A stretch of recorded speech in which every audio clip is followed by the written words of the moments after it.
Here are some simple important tips for when rust is and is not okay on your car. So this car here was kept at a coastal town by its first owner, where obviously the salty ocean air and weather can affect it.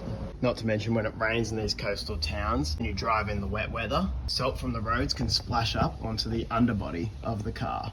That being said, this car has accumulated a lot of surface rust on its underbody. Surface rust is okay. Ideally, you should sand this surface rust away at the very least, and better still, hit it with a rust inhibiting paint to prevent the rust causing any further damage into the actual panels or structure of the car.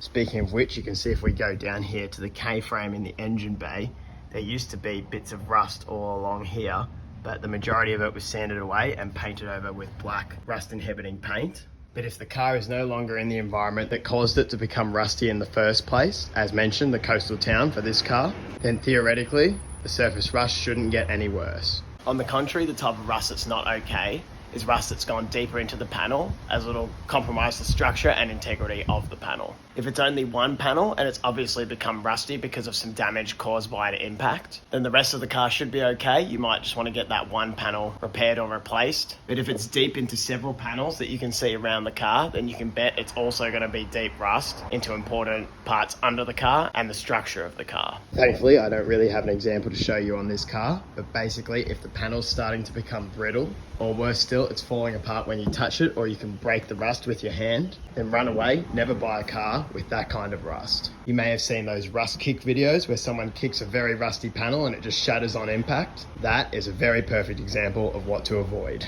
Save this video for later, comment with any questions you may have, and follow for more on every step of the car flipping process. And for more in-depth videos, check out my YouTube channel, also at Ben Flips Cars. My name is Benjamin McShannock, and thank you for watching Ben Flips Cars.